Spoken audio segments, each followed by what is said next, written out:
दोस्तों, मैं हूं मुकेश और स्वागत है आपका हमारे चैनल द केजी ट्यूटर पे। आज मैं आपको समझाने जा रहा हूं कक्षा 10 के इंग्लिश के सिलेबस को, क्योंकि आप इस सिलेबस को बताने के बाद से ही मैं आपको इंग्लिश की पढ़ाई शुरू कर दूंगा, क्योंकि इंग्लिश को और पढ़ने के लिए अच्छे से हमको इसके सिलेबस को समझना जरूरी था। इसलिए मैं आज आपके लिए स्पेशल ये वीडियो लेकर आया हूँ ताकि आप अपने सिलेबस को अच्छे से समझ सकें। ठीक है, तो हम शुरू करते हैं बिना किसी समय को गवाए आज के इस वीडियो को। तो सबसे पहले हम आपको बता दें कि जो हमारा इंग्लिश सिलेबस है उसको 4 भागों में बांटा गया है। पहले हमारा होता है सेक्शन ए, जिसको हम लोग रीडिंग सीन के नाम से जानते हैं। इस रीडिंग सीन में हमारे बुक्स के सभी चैप्टर्स आते हैं। उसके बाद आता है सेक्शन बी, जिसको रीडिंग अनसीन के नाम से जाना जाता है। इसके बाद हमारा आता है सेक्शन सी, जिसे हम लोग ग्रामर और वोकैबुलरी के नाम से जानते हैं। जिसके बाद आता है हमारा सेक्शन डी, अंतिम सेक्शन, जिसे हम अपने राइटिंग स्किल के नाम से जानते हैं। ठीक है, और इसमें से हमारा 30 नंबर का क्वेश्चन आता है। हम एक एक करके समझेंगे कि ये सेक्शंस में क्यों डिवाइड किया गया और इससे कैसे कैसे नंबर्स आते हैं। पहला हमारा आता है जो सेक्शन ए, इसमें हमारे बुक्स में जो चैप्टर्स दिए गए हैं, 4 कहानियाँ और 4 कविताएं, उन्हीं में से आता है। जैसे कि 4 कहानियों में हमारा father's help, the passing of Bapu, our run away kite और कैट, बहुत ही इंटरेस्टिंग कहानियाँ हैं। और द पोएम में से आ जाता है हमारा fable, our own true family, sea fever and the snail. ठीक है, ये 4 कहानियों में से और 4 कविताओं में से हमें जो क्वेश्चंस मिलेंगे वो सीधे सिर्फ हमें 20 मार्क्स देंगे। तो ऐसा मत सोचिए कि अगर आप एक बुक को कंप्लीट कर दे रहे हैं तो आप पास हो जा रहे हैं या आप अच्छे मार्क्स ला दे रहे हैं, क्योंकि अच्छे मार्क्स लाने के लिए सिर्फ 20 मार्क्स तो आप जानते हैं लाना काफ़ी नहीं होगा। इसलिए हमें सेक्शन बी पे आगे बढ़ना पड़ेगा, सेक्शन बी को भी कंप्लीट करना पड़ेगा। सेक्शन बी क्या होता है समझते हैं। तो सेक्शन बी हमारा रीडिंग अनसीन के नाम से जाना जाता है। सेक्शन बी एक थोड़ा सा एक अजीब तरह का हिस्सा है। यहाँ पे जो कुछ भी क्वेश्चंस पूछे जाते हैं उसके बारे में हम लगभग जानते नहीं हैं। ये क्वेश्चंस कहाँ से आते हैं, ये तो सवाल आपके मन में तो उठ ही रहा होगा। जब ये हमको पता नहीं है कहाँ से आता तो हम कैसे करेंगे। तो हम लोग को पता रहेगा हर एक चीज़, हम लोग को कैसे करना है, तो हम लोग को तरीका पता रहना चाहिए कैसे करना है। ठीक है, हम लोग को तरीका सीखना है, क्वेश्चन कौन आएगा ये नहीं देखना है। देखिए कहाँ से आता है। ये कभी कभी इसमें से एक ही क्वेश्चन आएगा जो 20 मार्क्स होगा, टोटल 20 मार्क्स का होगा, जो या तो न्यूज़पेपर रिपोर्ट से आ सकता है, या फिर किसी घटना, जो इंपॉर्टेंट कोई घटना घट रहा है, आसपास इवेंट हो रहा है उसमें से आ सकता है, या फिर कोई प्रेजेंट सिचुएशन जैसे कि कोविड का सिचुएशन हो गया, कोई महामारी का सिचुएशन हो गया। इन सिचुएशंस में से कोई रिपोर्ट दे दिया, कुछ घटना हो गया, नोटिस हो गया, उसमें से ये हमें दे सकता है। ठीक है, उसमें से हमें 20 नंबर मिलेंगे और 20 नंबर का काम हमें करना पड़ेगा। इसके बाद हमारा आ जाता है सेक्शन सी, जिसे हम लोग ग्रामर और वोकैबुलरी के नाम से जानते हैं। ये सेक्शन सी हम लोग के लिए बहुत स्पेशल है, क्योंकि इस सेक्शन के बिना ना तो हम इस सेक्शन को कंप्लीट कर सकते हैं, ना इस सेक्शन को कंप्लीट कर सकते हो, ना ही इस सेक्शन को कंप्लीट कर सकते हैं। क्योंकि ग्रामर जो चीज़ होता है उसके बिना हम इंग्लिश को समझ ही नहीं सकते। व्याकरण को समझे बिना हम किसी भी चीज़ को नहीं समझ सकते, क्योंकि हमारा जो व्याकरण होता है, हर एक सब्जेक्ट का व्याकरण उसकी बेस होती है। तो व्याकरण में क्या क्या हमें पढ़ना पड़ेगा, तो व्याकरण में हमें पढ़ना पड़ेगा टेंस के यूज़ को। टेंस का यूज़ किस तरह से हम लोग करेंगे, हम लोग इसमें आपको सिखाएंगे। इसके बाद हमें आर्टिकल और प्रीपोजिशन समझना होगा।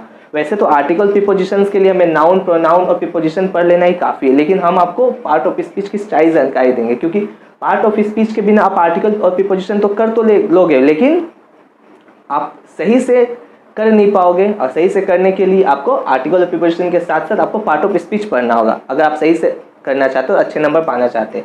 इसके बाद हमें voice change, narration, transformation of sentences, phrasal verb और ये सभी चीज़ें करनी होगी। और इसके साथ साथ हमें लास्ट में 3 ऐसे प्रश्न पूछे जाते हैं जिसे हम लोग एप्रोप्रिएट मीनिंग के नाम से हेडिंग दे दिए हम।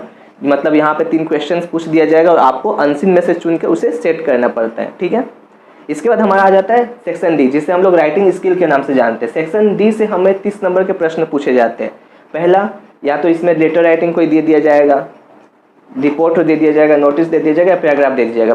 पैराग्राफ में हमारा बायोग्राफी, ऑटोबायोग्राफी या प्रिपरेशन, हर एक तरह के क्वेश्चंस आ जाते हैं। ठीक है, तो लेटर राइटिंग अगर ये क्वेश्चन किस तरह से मिलेगा हमें, तो ये क्वेश्चन हम आपको बता देंगे, सभी चीज़ें सिखा देंगे लाइन बाय लाइन। और इसमें से हमें 3 क्वेश्चंस मिलेंगे जो हमें 10-10 नंबर के होंगे, जिसे हम लोग को एक एक करके करना होगा। एक क्वेश्चन के लिए 10 नंबर मिलेंगे राइटिंग स्किल का। ठीक है, अब हम लोग ये तो समझ चुके हैं कि हमें क्या क्या पढ़ना है। अब हमें ये जानना है कि हमें कितने कितने नंबर कहाँ कहाँ से मिलेंगे, वो भी बहुत अच्छे तरीके से समझना होगा हमें। ठीक है, तो दोस्तों हम लोग समझ चुके हैं कि हमारा इंग्लिश का सिलेबस क्या है और कहाँ कहाँ से कौन कौन सी क्वेश्चंस पूछी जाती है। ठीक है, तो इस बार अब हम जानने वाले हैं कि हमारा इंग्लिश का जो नंबर पैटर्न है वो कहाँ कहाँ से आता है, उसमें कहाँ कहाँ से कितने कितने नंबर के प्रश्न पूछे जाते हैं। तो इसके लिए मैंने आपके लिए एक क्वेश्चन पेपर लेकर आया हूँ और इस क्वेश्चन पेपर के माध्यम से आपको ये समझाने की कोशिश करूँगा कि हमारे जो सीन थे, अनसीन थे, सेक्शन ए था, सेक्शन बी था, सेक्शन सी था, यहाँ से किस तरह से प्रश्न पूछे जाते और कैसे कैसे प्रश्न पूछे जाते। मुझे उम्मीद है कि इस एक सिंपल पेपर से आपको अच्छे तरीके से ये बात समझ आ जाएगी कि कहाँ कहाँ से ये प्रश्न पूछे जाते हैं। ठीक है, तो आप अपने स्क्रीन के साइड तरफ मेरे बगल में आप देख पा रहे होंगे कि ये पेपर किस तरह से और कहाँ कहाँ से मैं इसे बताने वाला हूँ। ठीक है ना, तो सबसे पहले देखते हैं सेक्शन ए की तरफ। सेक्शन ए में हमारा जो चीज़ होता है, सबसे इंपॉर्टेंट चीज़ होता है, मैंने आपको बताया था सेक्शन ए में क्या आता है, तो हमारे बुक से रिलेटेड चीज़ें आती है। बुक में क्या होता है, हमारा एक पोएम होता है और एक प्रोस होता है। प्रोस मतलब कहानी और पोएम मतलब कविता। पहले बताया गया था कि पोएम से और प्रोस से कितने कितने नंबर के प्रश्न पूछे जाते हैं। तो हमारे यहाँ पे हमारे पास जो सैम्पल पेपर सेक्शन 1 में दिया हुआ है, जिसे रीडिंग कम्प्रहेंशन या सीन के नाम से जाना जाता है, 1 नंबर में इसमें प्रश्न है। ठीक है, और 1 नंबर में जो इसमें कुछ पैराग्राफ दिया हुआ है, ये पैराग्राफ कहाँ से दिया गया, तो हमारे बुक से दिया गया है। इसका मतलब ये है कि हमें अपने बुक को अच्छे तरीके से पढ़नी, इतने अच्छे तरीके से पढ़ लेंगे तो हमें जो पैराग्राफ दिया रहेगा तो इसका मीनिंग हमें पहले से ही पता होगा। यानी कि ये जो 20 मार्क्स आने वाला है, इसमें जो आंसर क्वेश्चंस पूछे जाएंगे, जिसके आंसर हमें देने हैं, वो क्वेश्चंस हमें हमेशा अपने बुक से मिलेंगे। और सबसे अच्छी बात ये है कि वो पैराग्राफ रहेगा हमारे पास, मतलब कि वो पैराग्राफ जिससे हमें आंसर छाट के लिखने, वो मुझे सामने मिल जाएंगे, मतलब वो हम पढ़ के ही आंसर देंगे। और ऐसा नहीं है कि एक पैराग्राफ दे दिया और मतलब कि एक होता है ना चैप्टर में यूनिट 1 होता है, यूनिट 2 होता है, यूनिट 3 होता है, यानी कि यूनिट 1 दे दिया और यूनिट 2 और 3 से पूछ दिया, तो ऐसा भी नहीं है। आपको एक छोटा सा पैराग्राफ देगा, यूनिट 1 से देगा या यूनिट 2 से देगा, यूनिट 3 से देगा। आपसे ज़्यादा से ज़्यादा क्या पूछेगा, तो राइटर का नाम पूछेगा या उसके जो कविता है या कहानी है उसका नाम पूछेगा, और उससे ज़्यादा कुछ नहीं पूछ सकता। वो अलग से पूछ रहा है तो ये चीज़ पूछ रहा है, बाकी जो कुछ क्वेश्चंस उसमें किए रहेंगे वो उसी यूनिट में से आपके जो सामने पैराग्राफ रहेगा उसी में होगा। ठीक है, तो यहाँ पे जो हमारे पास जो 1 नंबर टॉपिक है, उसमें उसके नीचे ए नंबर में आपको 5 MCQ पूछे गए हैं। ये MCQ तो बहुत आसान होंगे आपके लिए भी, क्योंकि अगर आप इस पैसेज को तो पढ़ेंगे ही और पढ़ने के बाद आप स्कूल में जाएंगे तो ये आपके लिए तो एक तरह का सीन ही हुआ, मतलब आप इसके बारे में पहले से ही जानते, इसे आपको सॉल्व करने में बिल्कुल भी दिक्कत नहीं होने वाली है। इसके बाद अगर बी की बात करते हैं, B number, complete the following sentence with information from given passage. इसमें जाके देखें तो इसमें हमें क्या दिख रहा है कि इसमें fill in the blanks type दिया हुआ है, यानी कि आधा लाइन दे दिया गया है और आधे लाइन को तब तक लिखना है जब तक कि फुल स्टॉप नहीं आ जाता, और अच्छे तरीके से समझा के लिखना है। ठीक है, तो ये हमारा कहाँ से करना है, तो ये करना है हमें अपने इस पैसेज से, जो पैसेज हमें पीछे दिया हुआ है। इसके बाद हमें सी नंबर, देखिए सी नंबर में क्या दिया हुआ है, तो सी नंबर में हमें 2 क्वेश्चंस पूछे गए, 2 नंबर के 2 क्वेश्चन, जो मैंने बताया था कि आपसे 2 नंबर के 2 क्वेश्चंस पूछे जाएंगे, या फिर कॉज और इफेक्ट पूछा जाएगा। यानी कि ये जो 2 क्वेश्चंस होंगे इनके साथ हमेशा और देके एक क्वेश्चन पूछा जाएगा, या वो कॉज और इफेक्ट हो सकता है या स्टेटमेंट और रीजन हो सकता है। ऐसे कुछ क्वेश्चंस पूछे जाएंगे जो कि 2 नंबर के होंगे, एक क्वेश्चन का आंसर 2 नंबर आपको देगा। तो ये हमारा हो गया प्रोस से हमें कितने मिलेंगे, तो मैंने आपको बताया था प्रोस से 12 नंबर मिलेंगे। तो ये इतना तो हमारा आसानी से कर सकते हैं, ये 12 नंबर हमारे हाथ में आ जाएंगे आराम से, क्योंकि इसके बारे में हम पहले से पढ़ चुके होंगे। मैं आपको इतने सारे क्वेश्चंस करा दूंगा कि आपसे कुछ छूटेगा ही नहीं, कुछ मिस्टेक होगा ही नहीं, आप सब कुछ करके पहुंचेंगे एग्जाम हॉल में। ठीक है, इसके बाद हम अब देखते हैं 2 नंबर। 2 नंबर में क्या है, तो एक पोएम का कुछ लाइन दिया हुआ है। इस पोएम के लाइन, ये पोएम का लाइन कहाँ से दिया गया है, तो ये हमारे बुक से दिया गया है, और इसमें से कितने नंबर आने वाले, तो 8 नंबर आने वाले। जैसे कि आप देख ही रहे हैं कि ए नंबर में से आपको 4 MCQ पूछे गए हैं। इस MCQ के आंसर भी आपको पहले से पता हो, क्योंकि आप पोएम पढ़ के जाएंगे वहाँ पे। और बी नंबर में क्या है, तो बी नंबर में भी 2 क्वेश्चन 2 नंबर के पूछे गए, मतलब एक क्वेश्चन का आंसर आपको 2 नंबर देगा। मैंने आपको बताया था कि इसमें आपसे पोएट का नाम और जो पोएम है उसका नाम पूछता है, मतलब बहुत बार ऐसा होता है कि वो पूछ ही लेता है, इसलिए आपको ये चीज़ पहले से ही कंप्लीट करके रखना है। मैं आपको हमेशा किसी भी अगर चैप्टर को पढ़ाऊंगा तो उसके पोएट और पोएम के नाम पहले से याद करवा दूंगा, जो कि बहुत अच्छी बात है। इसको याद कर लेने से हमें हो सकता है अगर ये आ जाता है क्वेश्चन तो 2 नंबर ऐसे ही मुफ्त में मिल जाते हैं। उसके बाद ये हमारा इस तरह से सीन खत्म हो गई, हमारा सेक्शन है इस तरह से 20 नंबर हमें मिल जाएगा और ये कंप्लीट हो जाएगा। इसके बाद सेक्शन बी पे आते हैं। सेक्शन बी जैसे कि मैंने बताया अभी कि ये अनसीन होता है, रीडिंग कम्प्रीहेंशन अनसीन, मतलब इसके बारे में हमें कुछ पता नहीं होता। लेकिन इसमें भी सबसे अच्छी बात ये होती है कि इसमें भी पैसेज दिए रहते हैं, जैसे कि आपको सामने दिख रहे हैं 3 नंबर से आधा, और पेज चेंज करके देखिए दूसरे पेज में क्या दिया हुआ है।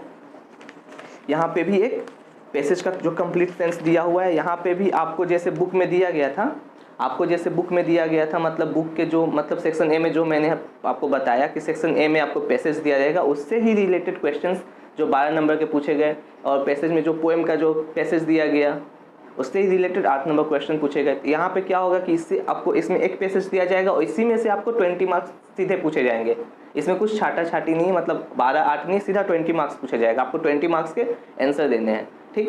तो ये भी आप देख लीजिए कैसे है। तो 6 नंबर आपको MCQ में देना है। तो MCQ के लिए आपको बिल्कुल भी चिंता नहीं करना है। अगर आप चाहें तो एक बार इस पैसेज को पढ़ेंगे और पढ़ते पढ़ते ही आपको ये MCQ के आंसर आराम से मिल जाएंगे। इसके बाद जो कि इसके लिए आपको क्या चाहिए, तो ग्रामर स्ट्रॉन्ग होना चाहिए। इस ग्रामर को तो आपको जरूरी है करना। इस ग्रामर को मैं अभी तुरंत इस वीडियो को शुरू कर रहा हूँ और लाइन बाय लाइन जो भी ग्रामर कराऊंगा आप उसको रिमाइंडर लगा के देखा कीजिए, क्योंकि प्रीमियर में मिलेगा।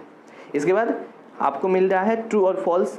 जैसा कि मैंने बताया कि आपको कैसे मिलेगा, जो कि आपके बुक में भी ये सब दिया हुआ है। जैसा आपके बुक के सिलेबस में वैसे यहाँ पे भी दिया हुआ है। जैसे कि अगर हम किसी चीज़ को देखिए, ये ट्रू फॉल्स था, उच्च किस्म का ट्रू फॉल्स है। मतलब इसमें आप अगर इसके आंसर्स ट्रू या फॉल्स देते हैं तो इसमें आपको क्या देना होगा, एक सपोर्टिंग स्टेटमेंट देना होगा। अगर आपको सही आंसर पता है और आप सपोर्टिंग स्टेटमेंट वहाँ से उठा के दे देते तो आपको ऐसे ही 2 नंबर मिल जाएंगे। मतलब एक क्वेश्चन का आंसर 2 नंबर आपको देगा। यानी कि आपको अगर ट्रू फॉल्स भी आता है तो आप 1 से 2 नंबर उठाएंगे और आपको 6 नंबर भी मुफ्त में मिलने वाले हैं। इसके लिए आपको कोई चिंता नहीं करनी, ये भी आपको आराम से मिल गया। तो कितना मिला, 6 12 नंबर आराम से मिल गया। इसके बाद हमें क्या देखने को मिल रहा है कि यहाँ 4 क्वेश्चंस पूछे जा रहे 2 नंबर के, जिसमें हमें 8 नंबर मिलेगा। इसमें थोड़ी सी दिक्कत आ सकती है क्योंकि इसे पढ़ पढ़ के लिखना है, जो कि मैं आपको ग्रामर कराऊंगा। तो इसके साथ साथ ही मैं आपको बताऊंगा कि कैसे क्वेश्चंस के आंसर लाने। तो ये आंसर्स जैसे ही मैं आपको बता दूंगा, ये भी आपको आपके लिए आसान हो जाएगा बिल्कुल भी। इसके बाद आ जाता है हमारा सेक्शन सी। जैसा कि मैंने बताया कि सेक्शन सी में ग्रामर और वोकैबुलरी से क्वेश्चंस पूछे जाते हैं। तो देखिए पहला पार्ट क्या पूछ रहा है, देखिए पहला पार्ट क्या पूछ रहा है। पहले पार्ट में आपको एप्रोप्रिएट फॉर्म्स दिए गए वर्ब के, है ना, एप्रोप्रिएट फॉर्म्स भरने वर्ब के। तो ये हमें कहाँ से पता चलेगा, तो मैंने आपको बताया था use of tense. Use of tense अगर आप सीख लेते अच्छे तरीके से तो एप्रोप्रिएट वर्ब आप जान जाएंगे। तो मैं यूज ऑफ टेंस आपको सिखा दूंगा और आप जान जाएंगे। जुड़े रहिए इसके लिए हमारे चैनल से। इसके बाद आप देखिए 5 का ए नंबर में 5A में दिया हुआ है क्या, आर्टिकल एंड प्रीपोजिशन। यहाँ पे आंसर किया हुआ है ना। इसका मतलब ये नहीं कि आपको आंसर एग्जाम में भी किया हुआ मिलेगा, ये क्वेश्चन पेपर ही गलत था, ठीक है। यहाँ पे आंसर किया हुआ है, तो ऐसा नहीं है कि एग्जाम हॉल में आंसर किया हुआ मिलेगा। आपको ये करना पड़ेगा, जहाँ जहाँ ये ब्लैक स्पॉट दिख रहे हैं आपको, वहाँ पे आपको आंसर भरना होता है, ठीक है। ये आर्टिकल प्रीपोजिशंस के लिए हम कैसे तैयारी करेंगे, तो आर्टिकल प्रीपोजिशंस के लिए मैंने आपको बताया था कि मैं आपको पूरा पार्ट ऑफ स्पीच बताऊंगा। ये पार्ट ऑफ स्पीच कंप्लीट करते ही आप एकदम सटीक तरीके से आर्टिकल प्रीपोजिशन करना सीख जाएंगे। नाउन प्रोनाउन और प्रीपोजिशन के जरिए नहीं, पूरा पार्ट ऑफ स्पीच के जरिए कोई भी मिस्टेक्स आपसे नहीं होगी ये सीख लेने के बाद। इसके बाद क्या देखने को मिलता है, बी नंबर में हमारा है डू एस डायरेक्ट। यानी कि इस डू एस डायरेक्ट में से मैंने आपको बताया था कि ट्रांसफॉर्मेशन ऑफ सेंटेंसेस आएंगे, नरेशन आ सकता है और वॉइस चेंज आएगा। तो ये सभी चीज़ें आगे कराई जाएगी लाइन बाय लाइन, ठीक है। और इसमें से मिलेंगे 3 नंबर। और आगे देखिए तो यहाँ पे फ्रेजल वर्ब मैंने बताया था आपको 3 नंबर के लिए है, एक आंसर 3 नंबर मिलेगा। फ्रेजल वर्ब के प्रैक्टिसेस और उसके एग्जाम्पल्स भी आपको हमारे चैनल से मिलेंगे। फिर उसके बाद देखिए जैसा मैंने बताया था आपको कि एप्रोप्रिएट वर्ड के मीनिंग को यहाँ से खोजना है, खोज के इसके मीनिंग को हमको कहाँ से निकालना है। मतलब यहाँ पे जो वर्ड्स दिए रहेंगे इसके मीनिंग कहाँ मिलेंगे, तो इनके मीनिंग मिलेंगे हमारे पीछे वाले अनसीन में, ठीक है। 6 नंबर देखिए जो क्वेश्चंस पूछा जा रहा है, find words from question number 3 which means the following. यानी कि जैसे कि ये नंबर का क्वेश्चन दिया गया in a very bad condition. In a very bad condition का जो आंसर होगा वो हमें अनसीन से खोज के निकालना है। अनसीन जो मैंने सेक्शन बी में बताया आपको, ठीक। इसके बाद देखिए आ जाता है हमारा सेक्शन डी, जिसे हम जानते हैं राइटिंग के नाम पे। मैंने आपको बताया राइटिंग में हमारी क्या क्या चीज़ें हैं, तो लेटर राइटिंग हो गया, फॉर्मल इनफॉर्मल लेटर, जो लेटर के 2 पार्ट ये चीज़ें आती है। अगर लेटर आ जाता है तो लेटर सिर्फ एक ही आता है, एक ही क्वेश्चन आएगा, लेटर से सिर्फ एक क्वेश्चन आएगा, ठीक है। 4 चीज़ें होती है, लेटर हो गया, नोटिस हो गया, रिपोर्ट हो गया और क्या हो गया, पैराग्राफ हो गया। इन चारों में से सिर्फ 3 चीज़ें आएगी और तीनों के आंसर हमको देने हैं, ठीक। इस तरह से हमारा ये चैप्टर पूरी तरह से सॉल्व हो जाएगा। अगर इन सभी चीज़ों को आप समझ चुके हैं तो दीजिए हाथ ताली और हमारे चैनल को सभी सपोर्ट कीजिए सब्सक्राइब करके। थैंक यू, और इतने देर तक देखते रहने के लिए थैंक्स। जय हिंद, जय भारत।